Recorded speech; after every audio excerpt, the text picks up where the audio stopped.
ime Oca i Sina Svetoga Duha, amin.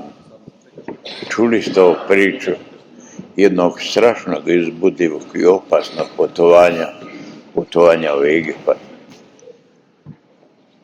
Morali su da spase Presveta Bogu majka Devica i malo detence, novorođeni Hristos, blista, i Josif koji je bio starac od 80 godina, bio je Jakov sa njima.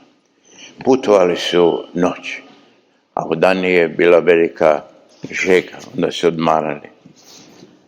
U putovanju teško je bilo, kroz pustinju se išli. Pustinja, opasnosti s sve strane i plus svega razbojnici. Putovali su tako i u toj velikoj vrućini naiđoši na drvo, a to drvo bilo je idol, svetinja, boštima. Tu je bilo mnogo demona.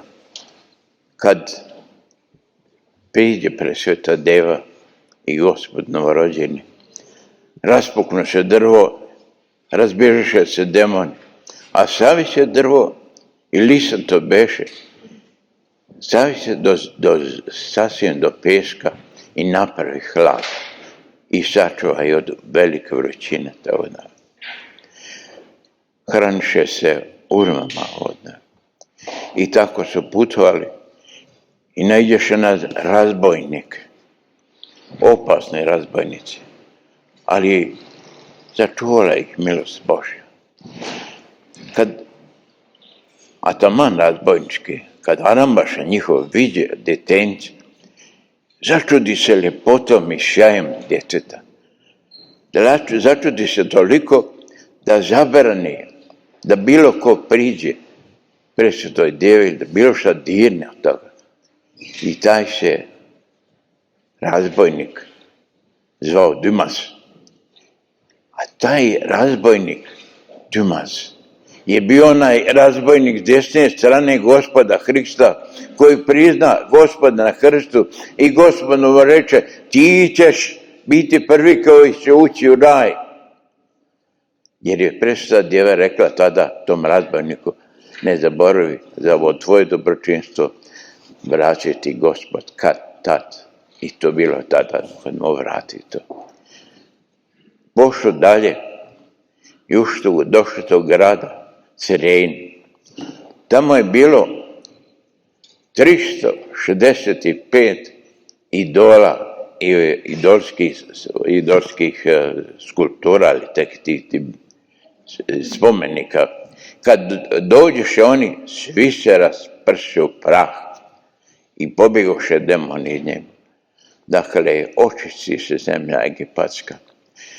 Zemlju egipatsku prek toga i starozavjetno zvali su zemljom grijeva, propasti i zemljom ropstva.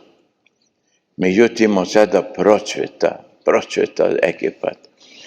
Procveta po mnogo čemu. Od tog doba došao novi period, duhovni period Egipta. Ne samo da se u pustinji začelo monaštvo, tamo Sveti Antonij veliki, Sveti Makar, Sveti veliki, udeše konj da daže sjemen monaštvu za sve vreme, za sve vekove. Amin. Osim toga, uspostavi se i Patrijaršija Aleksandrijska uz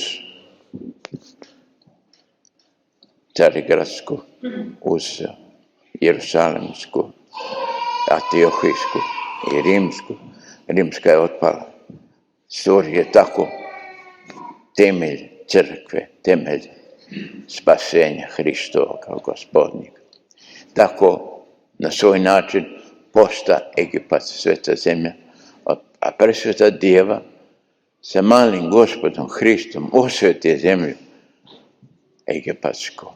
Od prokletstva je sačuva. To je bilo tako putovanje. Vama svako dobro od Gospoda, novorođeni Gospod sačuva na vijek vekova. Amin.